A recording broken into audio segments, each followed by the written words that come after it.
Hello everyone, आज हम start करेंगे साइटोप्लाज्मिक इनहेरिटेंस के बारे में।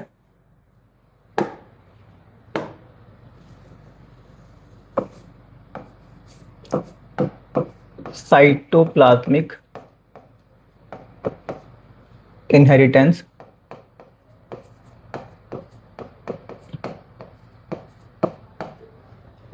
ये मान लीजिए हम जो कैरेक्टर है, कोई ऐसा कैरेक्टर के इनहेरिटेंस को स्टडी करते हैं जिसका जो जीन है वो न्यूक्लियस के अंदर नहीं बल्कि कहाँ प्रेजेंट है, साइटोप्लाज्म के अंदर।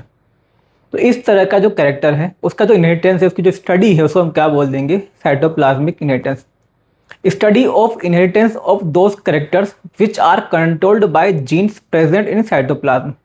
तो ऐसे जीन के इनहेरिटेंस की स्टडी जो कहाँ प्रेजेंट है, साइटोप्लाज्म के अंदर, इसी को हम क्या बोल देते हैं, cytoplasmic inheritance. Study of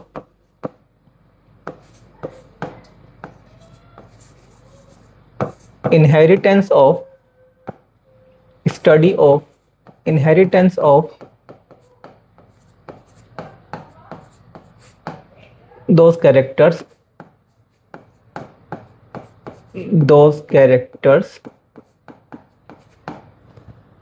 which are controlled by genes which are controlled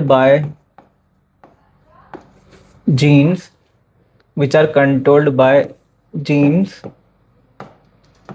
present in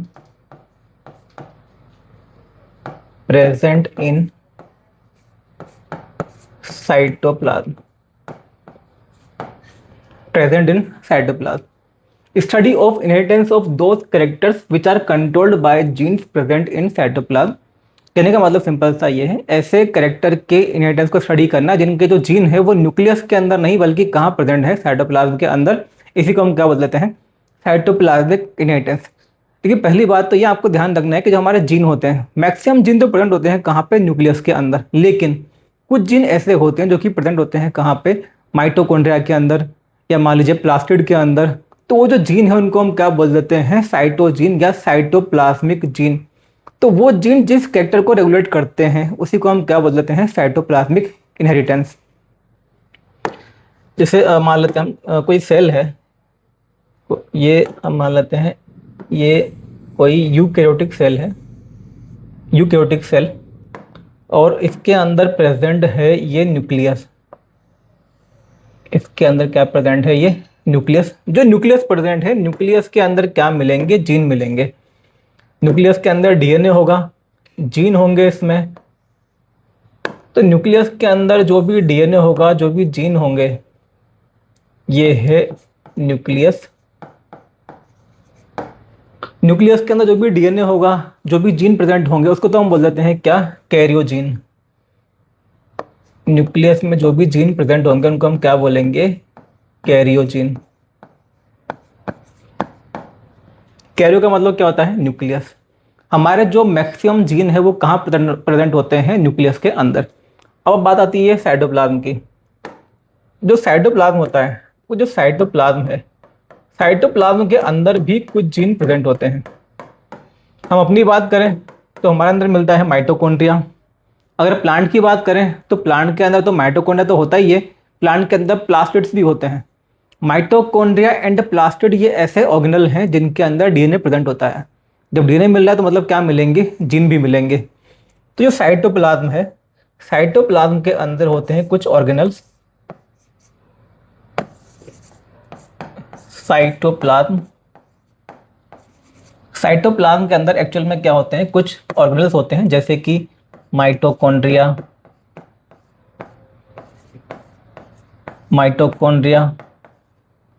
इसके अलावा प्लास्टिड्स।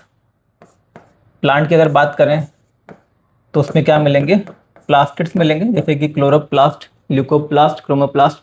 तो जो प्लास्टिड्स हैं, तो माइटोकॉन्ड्रिया प्लस प्लास्टिड, इनके अंदर क्या मिलता है, डीएनए मिलता है, यानी कि जीन मिलते हैं। तो साइटोप्लाज्म के अंदर जो जीन प्रेजेंट होते हैं उनको हम क्या बोलते हैं, साइटोजीन्स।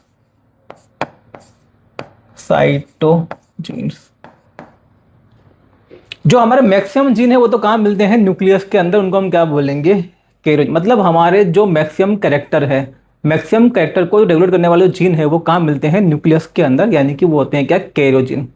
हाँ, लेकिन कुछ कैरेक्टर के जो जीन है वो कहाँ मिलते हैं, साइटोप्लाज्म के अंदर, तो उनको क्या बोलेंगे हम, साइटोजीन। तो यहाँ पे हम उन्हीं जीन के बारे में बात कर रहे हैं। तो ऐसे कैरेक्टर जिनके जीन कहाँ प्रेजेंट होते हैं, साइटोप्लाज्म के अंदर, उसी का जो इनहेरिटेंस है उसको हम क्या बोल देते हैं, साइटोप्लाज्मिक इनहेरिटेंस। इसकी जो डिस्कवरी है वो की थी कार्ल कोरेंस नाम के साइंटिस्ट ने मिराबिलिस प्लांट के अंदर। It was discovered by cytoplasmic inheritance was discovered by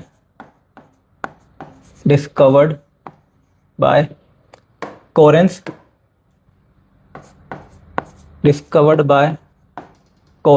in Mirabilis jalapa. Corens in Mirabilis jalapa.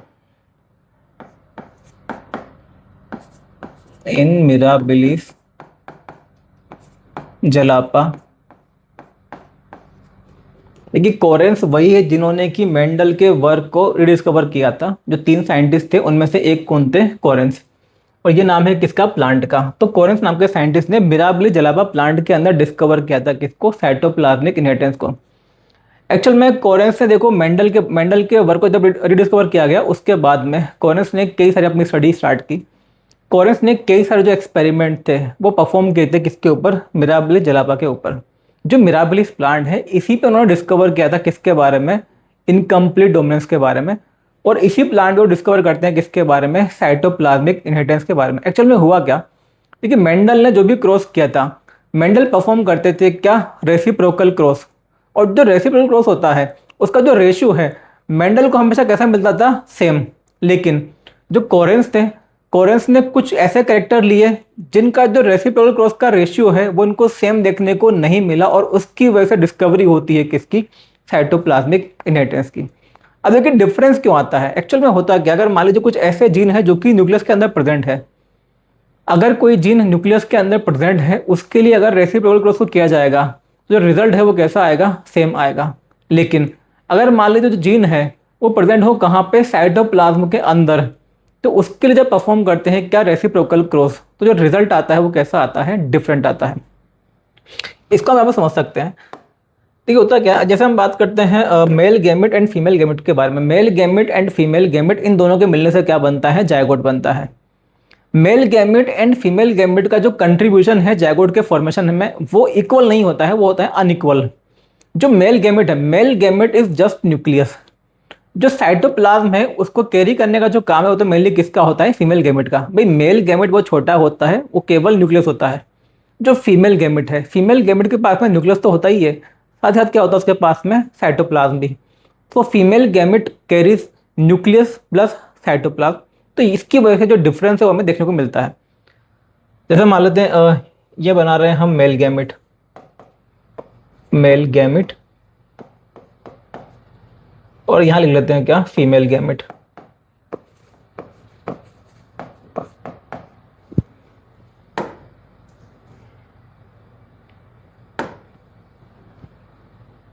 देखो जो मेल गैमेट है ये तो छोटा होता है, और जो फीमेल गैमेट है ये बड़ा होता है।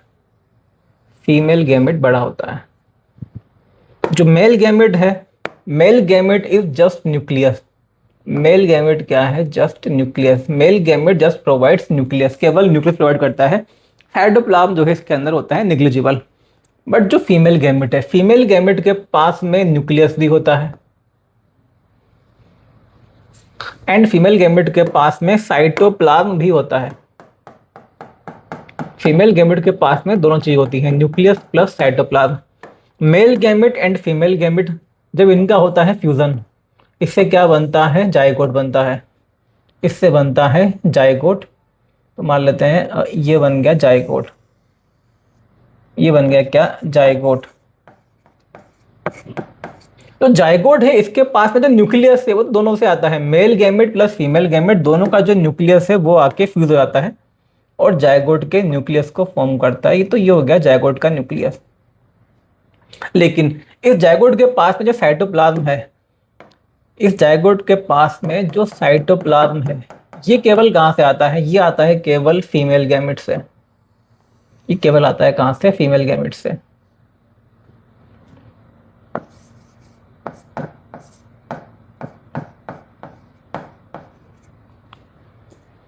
कहने का मतलब ये है कि जायगोट होता है, जायगोट के फॉर्मेशन में male gamete and female gamete का इक्वल कंट्रीब्यूशन नहीं है। इक्वल केवल किसके रेस्पेक्ट में है? न्यूक्लियस के रेस्पेक्ट में, कि न्यूक्लियस तो दोनों से आता है, लेकिन जो साइटोप्लाज्म है, साइटोप्लाज्म के लिए केवल कौन रेस्पॉन्सिबल है? फीमेल गैमेट, क्या बोल सकते हैं आप? Female parent. अब मान लीजिए आप किसी ऐसे कैरेक्टर के लिए रेसिप्रोकल क्रॉस करते हैं जिसका जो जीन है वो कहाँ प्रेजेंट है? साइटोप्लाज्म के अंदर। तो जब आप करेंगे रेसिप्रोकल क्रॉस तो उसका जो रेशियो है, जो रिजल्ट है, वो क्या हो जाएगा? चेंज हो जाएगा, क्योंकि यहाँ पे दोनों जो है साइटोप्लाज्म के जीन के लिए सेम नहीं है। भाई इसके पास तो साइटोप्लाज्म है ही नहीं, जो मेल गैमेट है ये साइटोप्लाज्म को कैरी नहीं करता है। साइटोप्लाज्म को कैरी करने का जो काम है केवल किसका होता है? फीमेल गैमेट का। तो कहने का मतलब इस तरह का जो इनहेरिटेंस है उसके लिए केवल कौन रिस्पॉन्सिबल होता है? Female gamete. इसी वजह से जो साइटोप्लाज्मिक इनहेरिटेंस है इसी को हम क्या बोल देते हैं? Uniparental inheritance. यूनिपेरेंटल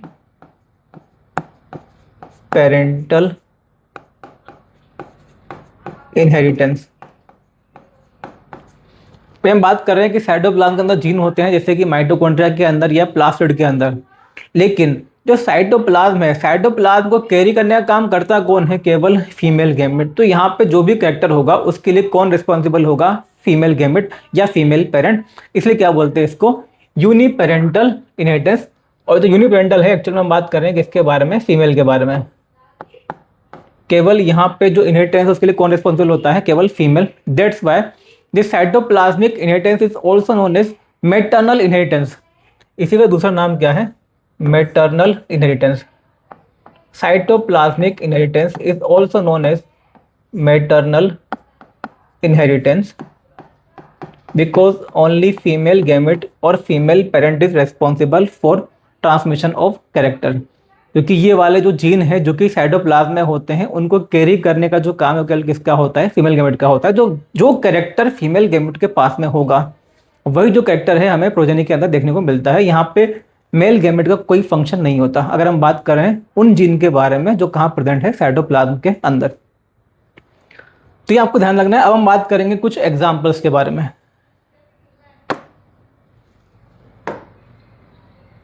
अब देखिए जो इनहेरिटेंस है यहाँ पे साइटोप्लाज्मिक, एक तो होता है ये किसकी वजह से? Due to plastids. दूसरा होता है किसकी वजह से? माइटोकॉन्ड्रिया। पहले हम लेंगे प्लास्टिड के एग्जाम्पल कि प्लास्टिड की वजह से कौन कौन सा जो इनहेरिटेंस है वो हमें देखने को मिलता है।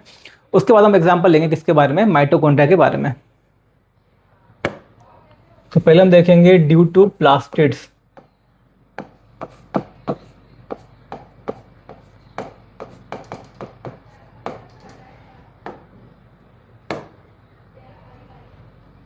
एग्जाम्पल के लिए लीफ या ब्रांच कलर, लीफ या ब्रांच कलर इन मिराबिलिस, लीफ या ब्रांच कलर इन मिराबिलिस। जो मिराबिलिस प्लांट है उसकी जो लीफ या ब्रांच कलर है, देखो इसको स्टडी कर रहे थे कौन? कॉरेंस। और कॉरेंस ने इसी को स्टडी करते समय जो साइटोप्लाज्मिक इनहेरिटेंस है उसको डिस्कवर किया था। एक्चुअल में वो इसमें परफॉर्म कर रहे थे कुछ रेसिप्रोकल क्रॉस। अब देखिए इसके अंदर होता क्या है, जो इसमें लीफ होती है, तीन टाइप की लीफ देखने को मिलती है। एक तो होती है ग्रीन लीफ, एक होती है वेरीगेटेड लीफ, और एक होती है यहाँ पे पेल लीफ। जो लीफ होती है, लीफ या तो होती है ग्रीन। देखो लीफ ग्रीन किसकी वजह से होगी? Due to chloroplast.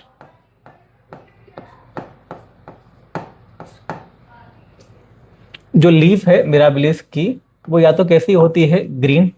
ग्रीन किसकी वजह से होती है? Due to chloroplast. इसके अलावा जो लीफ है इसमें मिलती है कैसी? थोड़ी पेल होती है। पेल का मतलब यहाँ पे ये है कि जो लीफ है वो कैसी होगी? थोड़ी सी कलरलेस या येलोइश कलर की होगी। तो जो पेल कलर है, येलोइश या जो कलरलेस है, ये आता है ड्यू टू ल्यूकोप्लास्ट। एंड एक होती है वेरीगेटेड लीफ। वेरीगेटेड लीफ, जो वेरीगेटेड लीफ है ये होती है किसकी वजह से? दोनों की वजह से। अगर मान लीजिए उसके अंदर जो लीफ है उसके पास में क्लोरोप्लास्ट भी है एंड ल्यूकोप्लास्ट भी है, तो होता क्या है? ग्रीन एंड येलोइश जो कलर है उसके पैचेस देखने को मिलते हैं, उसको हम क्या बोल देंगे? Variegated leaf. तो उसमें होते हैं दोनों, बोथ क्लोरोप्लास्ट एंड ल्यूकोप्लास्ट।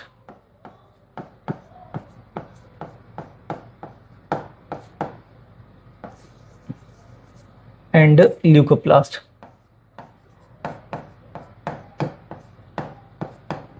जो कोरेंस है यहाँ पे कई सारे जो क्रॉस उन्होंने उनको परफॉर्म किया।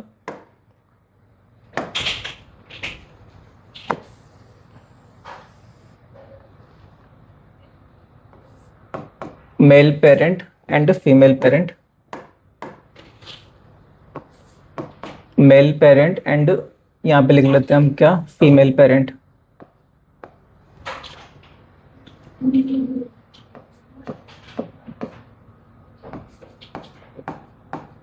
ग्रीन, पेल, वेरीगेटेड।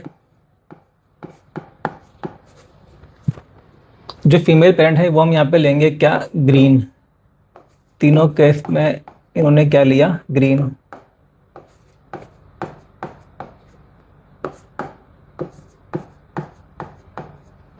इसके बाद में ग्रीन, पेल, वेरीगेटेड।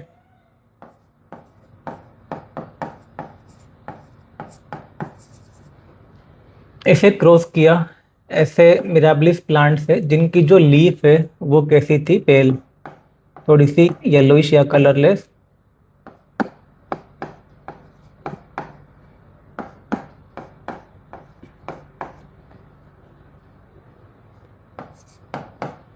ग्रीन,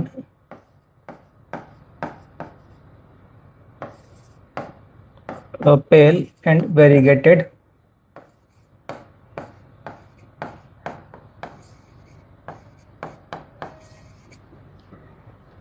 इनको क्रॉस किया इन्होंने मिराबिलिस प्लांट में। ऐसे प्लांट से मतलब जिसकी जो लीफ है वो कैसी थी, वेरीगेटेड।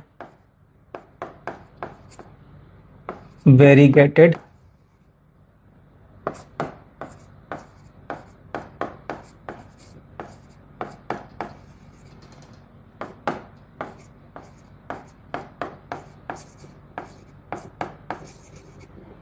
तो एक्चुअल में जो कोरेंस थे वो परफॉर्म कर रहे थे कई सारे रेसिप्रोकल क्रॉस। मेंडल ने भी परफॉर्म किए थे। मेंडल ने जब भी रेसिप्रोकल क्रॉस को परफॉर्म किया था उनको जो रिजल्ट वो कैसे मिलते थे, सेम मिलते थे। लेकिन यहाँ पे हुआ क्या, जो कोरेंस थे उन्हें कुछ जो रेसिप्रोकल क्रॉस थे उनके रिजल्ट सेम नहीं मिले। अब देखिए यहाँ पे हम समझ सकते हैं, जब हम फर्स्ट केस लेते हैं, फर्स्ट केस में जो प्रोजेनी आएगी उसमें जो लीफ का कलर है वो कैसा आएगा, ग्रीन। सेकंड केस में कैसा आएगा, ग्रीन। थर्ड केस में कैसा आएगा, यहां भी ग्रीन। भाई सिंपल सी बात ये, जो लीफ का ग्रीन कलर है वो किसकी वजह से आएगा, क्लोरोप्लास्ट की वजह से या प्लास्टिड की वजह से। क्लोरोप्लास्ट या प्लास्टिड जो है ये होता है साइटोप्लाज्म के अंदर, एंड साइटोप्लाज्म को कैरी करने का जो काम है वो किसका होता है, फीमेल गैमेट का। तो यहाँ पे जो फीमेल पेरेंट है, फीमेल पेरेंट ही लीफ के कलर के लिए रिस्पॉन्सिबल होगा। तो ऑब्वियस बात है, जो फीमेल पेरेंट है वो हमने क्या लिया है यहाँ पे, ग्रीन। मतलब ऐसे फीमेल पेरेंट लिया है जिसकी जो लीफ है वो कहती है ग्रीन है। तो फीमेल पेरेंट के अंदर अगर लीफ का कलर ग्रीन है, जो प्रोजेनी है सभी प्रोजेनी कैसी आएंगी, लीफ विद ग्रीन कलर। ऐसी लीफ होगी जो कि कलर कैसा होगा, उसका ग्रीन होगा। मेल पेरेंट कुछ भी हो उसका कोई इंपैक्ट देखने को नहीं मिलेगा, क्योंकि जो जीन है वो कहाँ प्रेजेंट होता है, साइटोप्लाज्म के अंदर। एंड साइटोप्लाज्म केवल कौन कैरी करता है, फीमेल गैमेट या फीमेल पेरेंट। ऐसे यहाँ पे आप देख सकते हैं, यहाँ पे क्या हुआ, यहाँ पे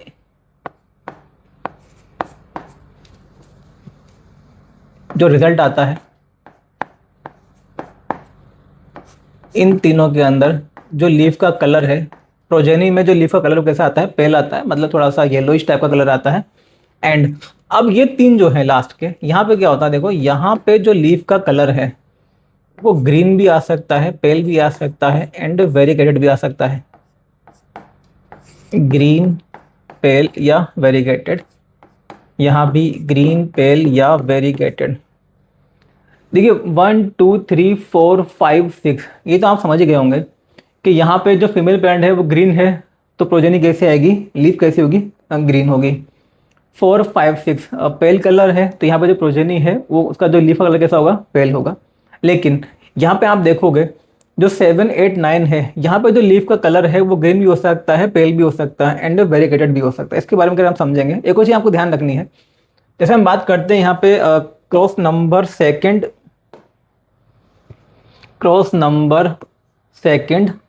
and cross number 4, second and 4। भाई सेकंड वाले में मेल पेरेंट कौन सा लिया है जिसमें लीफ कैसी है पेल कलर की, एंड फीमेल पेरेंट कौन लिया है जिसमें लीफ कैसी है ग्रीन कलर की।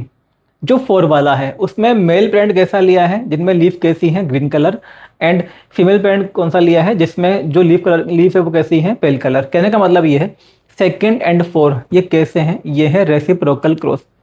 मेंडल जब भी रेसिप्रोकल क्रॉस को करते थे तो उनको रिजल्ट कैसा मिलता था, सेम मिलता था। लेकिन यहाँ पे आप देखो जो सेकंड वाला क्रॉस है यहाँ पे रिजल्ट कैसा मिला है, ग्रीन, यहाँ पे मिला है ग्रीन, और जो 4 वाला है यहाँ पे कैसा मिला है, पेल मिला है। तो जब कॉरेंस ने इनको परफॉर्म किया तो कॉरेंस को समझ में आया कि भाई यहाँ पे जो रेशियो है, यहाँ पे जो रिजल्ट है वो सेम नहीं मिल रहा है। इसका मतलब जो जीन है, कहीं ना कहीं जो जीन है वो साइटोप्लाज्म के अंदर प्रेजेंट हो सकता है, न्यूक्लियस के अंदर तो ये प्रेजेंट नहीं है। तो यहीं से जो कॉरेंस है वो डिस्कवर करते हैं किसके बारे में, साइटोप्लाज्मिक इनहेरिटेंस के बारे में। एक्चुअल में उन्होंने डिस्कवर तो किया था प्लास्टिड इनहेरिटेंस के नाम से, प्लास्टिड से फिर बाद में इसी का नाम क्या रख दिया गया, साइटोप्लाज्मिक इनहेरिटेंस।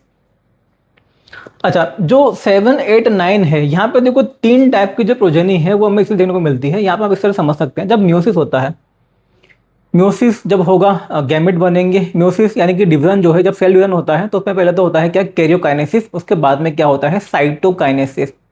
जो कैरियोकाइनेसिस है उसमें तो जो डिवीजन है वो बड़ा इक्वल टाइप का होता है, जो डीएनए होता है बड़ा इक्वल डिवाइड करता है क्योंकि काफी इंपॉर्टेंट है, वो होता है जेनेटिक मटेरियल। लेकिन जो साइटोप्लाज्म है, साइटोप्लाज्म का जो डिवीजन है वो बिल्कुल इक्वल नहीं होता है, वो थोड़ा लमसम होता है, मतलब एक ऑलमोस्ट इक्वल टाइप होगा, लेकिन एग्जैक्ट आप ये नहीं बोल सकते कि हाँ जितने ऑर्गेनल इस सेल के अंदर गए हैं उतने ही इसके अंदर भी जाएंगे। मतलब जो ऑर्गेनल्स होते हैं उनका इक्वल डिवीजन नहीं हो पाता साइटोप्लाज्मिक डिवीजन में या साइटोकाइनेसिस में। तो ये आपको ध्यान रखना। तो होता क्या है, मान लीजिए जब फीमेल गैमेट बना, अब जैसे सेल जो है, सेल के पास में दोनों चीज प्रेजेंट थी। क्या क्या प्रेजेंट था उसके पास में, सारे जो प्लास्टिड है वो प्रेजेंट थे। अब कुछ फीमेल गैमेट ऐसा बन गया जिसके पास में केवल क्या पहुंचे, क्लोरोप्लास्ट, और केवल क्या पहुंचते हैं, क्लोरोप्लास्ट फीमेल गैमेट के पास। तो जो प्रोजेनी आएगी उसमें जो लीफ आएगी, लीफ का कलर कैसा होगा, ग्रीन। मान लेते हैं कोई जो फीमेल गैमेट है वो ऐसा बना जिसके पास बाई चांस सारे जो प्लास्टिड थे वो कौन से पहुंच गए, ल्यूकोप्लास्ट। अगर ल्यूकोप्लास्ट पहुंचे हैं, क्लोरोप्लास्ट नहीं है, तो कलर कैसा आ जाएगा, पेल आ जाएगा। और मान लीजिए उसके पास में पहुंचते हैं दोनों टाइप के प्लास्टिड, जो कलर है वो कैसा आ जाएगा, वेरीगेटेड। तो यहाँ पे इसका रीजन बस यही होता है कि जब साइटोकाइनेसिस होती है तो जो ऑर्गेनल्स हैं वो बराबर डिवाइड नहीं हो पाते, क्योंकि कई बार क्या होता है कि भाई ठीक है बराबर डिवीजन नहीं भी हुआ है तो बाद में वो उनको डिवाइड, मतलब बाद में उनका रिफॉर्मेशन भी हो जाता है। लेकिन यहाँ पे आपको ध्यान रखना कि भाई मान लीजिए एक जैसे क्लोरोप्लास्ट ही पहुंचा, केवल एक भी ल्यूकोप्लास्ट नहीं पहुंचा, तो ऑब्वियस सी बात है कलर कैसा आ जाएगा, ग्रीन। और केवल क्या पहुंचा, ल्यूकोप्लास्ट, तो कलर कैसा हो जाएगा, पेल। एंड अगर दोनों पहुंच गए तो क्या हो जाएगा, वेरीगेटेड। तो इस वजह से ये 3 वेरिएंट है ये हमें देखने को मिलते हैं। ये तो हो गया फर्स्ट एग्जाम्पल, लीफ या ब्रांच कलर इन मिराबिलिस। जो मिराबिलिस है इसी के अंदर इन्होंने इसको डिस्कवर किया था। इसके बाद हम लेंगे नेक्स्ट एग्जाम्पल। वो जो नेक्स्ट एग्जाम्पल है उसको भी हम यहीं पे लिख सकते हैं। वैसे नेक्स्ट जो एग्जाम्पल है,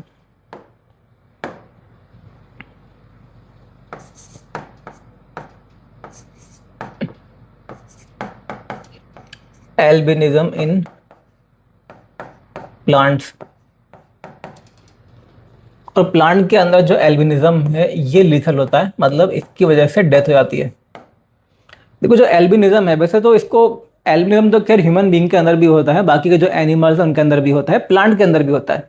एल्बिनिज्म का मतलब होता है एक तरह से पिगमेंटलेस कंडीशन। ह्यूमन बीइंग के अंदर भी, मान लीजिए किसी ह्यूमन बीइंग के अंदर अगर जो मेलानिन पिगमेंट है उसका एब्सेंस है, उसको भी हम क्या बोलते हैं, एल्बिनिक पर्सन। जो प्लांट है, प्लांट के अंदर मान लीजिए कोई प्लास्टिड नहीं है, क्लोरोप्लास्ट नहीं है, अगर प्लांट के पास में क्लोरोप्लास्ट नहीं है तो उसको क्या बोल देंगे हम, एल्बिनिक प्लांट। तो जो हमने यहाँ पे समझा था कि भाई जो फीमेल गैमेट है, मान लीजिए जो फीमेल गैमेट है, कोई फीमेल गैमेट ऐसा बनता है जिसके पास में कोई क्लोरोप्लास्ट न पहुंच पाए, और वही जो फीमेल गैमेट है वो मेल गैमेट से फर्टिलाइज करे और जायगोट बना दे, एम्ब्रियो बन जाए और सीड बन जाए। वो जो सीड होगा, उस सीड का जब जर्मिनेशन होगा तो जर्मिनेशन तो हो जाएगा, और जर्मिनेट होके थोड़ा सा प्लांट लेट भी फॉर्म हो जाएगा, सीडलिंग तो बन जाएगा, क्योंकि जो सीडलिंग के फॉर्मेशन के लिए जिस न्यूट्रिशन की रिक्वायरमेंट है, जिस फूड की रिक्वायरमेंट है, वो तो होता है किसके अंदर, सीड के अंदर।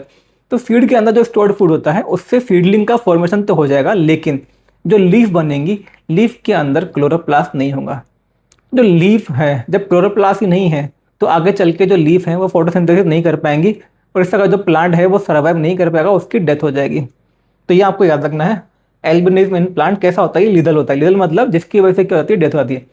देखो जो एल्बिनिक, कोई आपको बहुत बड़ा एल्बिनिक प्लांट देखने को नहीं मिलेगा, क्योंकि थोड़ा सा बस ये ग्रो होता है और उसी समय क्या होता है, इसकी डेथ हो जाती है, क्योंकि इसके पास में क्लोरोप्लास्ट नहीं होता है। जब क्लोरोप्लास्ट नहीं है तो इसके अंदर फोटोसिंथेसिस नहीं हो पाएगी। इसके बाद आप एग्जाम्पल ले लेते हैं किसका, माइटोकॉन्ड्रिया का। ये तो हो गया ड्यू टू प्लास्टिड। इसके बाद में हम एग्जाम्पल लेंगे due to mitochondria. Due to mitochondria, next हम लिखेंगे ड्यू टू माइटोकॉन्ड्रिया, और इसके अंदर आपको केवल एक एग्जाम्पल याद रखना है। एग्जाम्पल काफ़ी इंपॉर्टेंट है, पहले कई बार एग्जाम के अंदर आ चुका है। इसका एग्जाम्पल लिखेंगे मेल स्टेरिलिटी इन मेज। मेल स्टेरिलिटी इन मेज। मेल स्टेरिलिटी इन मेज। देखिए होता क्या, एग्जाम के अंदर फिर मेल ये पूछा जाता है, मेल स्टेरिलिटी इन मेज इज ड्यू टू, तो आपको बताना है क्या, माइटोकॉन्ड्रिया के जो जीन है वो कहाँ प्रेजेंट होता है मेल की स्टेरिलिटी के लिए, माइटोकॉन्ड्रिया के अंदर। जो मेज प्लांट है, मेज होता है मोनोशियस। देखिए मोनोशियस का मतलब क्या होता है, इसमें यूनिसेक्सुअल फ्लावर जो है, इसमें मिलते हैं यूनिसेक्सुअल फ्लावर, एंड दो टाइप के फ्लावर प्रेजेंट होते हैं, male flower and female flower. दोनों टाइप के जो फ्लावर हैं यूनिसेक्सुअल फ्लावर, वो मिलते हैं सेम प्लांट पे, इसलिए क्या बोलते हैं इसको, मोनोशियस प्लांट। अब इसमें क्या होता है, मेज के अंदर भी दो टाइप के प्लांट मिलते हैं, कुछ तो होते हैं कैसे, स्टेराइल, और कुछ होते हैं फर्टाइल। मेल स्टेराइल और कुछ होते हैं कैसे, मेल फर्टाइल।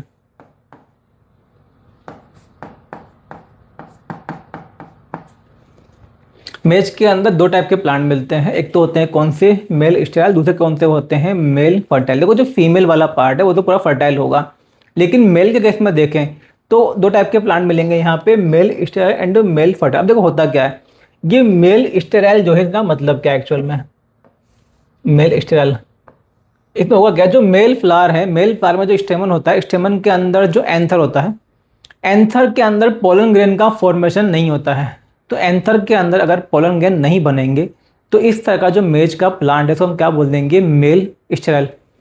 अच्छा पोलन ग्रेन बनती क्यों नहीं है, भाई सिंपल सी बात ये है, पोलन ग्रेन को बनाने के लिए एक लेयर रिस्पॉन्सिबल होती है, जिसको हम बोलते हैं क्या, टेपिटम। और वो जो टेपिटम है उसका जो जीन है वो कहाँ प्रेजेंट होता है, माइटोकॉन्ड्रिया के अंदर। और मान लीजिए माइटोकॉन्ड्रिया के अंदर जो जीन है जो कि बनाता है क्या, टेपिटम, उस जीन के अंदर हो चुका है क्या, म्यूटेशन। तो उस वजह से जो टेपिटम है उसका फॉर्मेशन नहीं होगा। जब टेपिटम नहीं बनेगी तो पोलन ग्रेन भी नहीं बनेंगे, और जब पोलन ग्रेन नहीं बनेंगे तो इस टाइप का जो मेज का प्लांट होगा उसको हम क्या बोल देंगे, मेल स्टेराइल। तो आपको तो बस सिंपल सा याद रखना है कि जो मेल स्टेरिलिटी होती है मेज के अंदर वो किसकी वजह से होती है, ड्यू टू माइटोकॉन्ड्रिया, मतलब जीन जो है वो कहाँ प्रेजेंट होता है, माइटोकॉन्ड्रिया के अंदर। तो यहाँ पे जो साइटोप्लाज्मिक इनहेरिटेंस है वो कंप्लीट होता है। इसका आगे हम देखेंगे नेक्स्ट क्लास में। Thank you.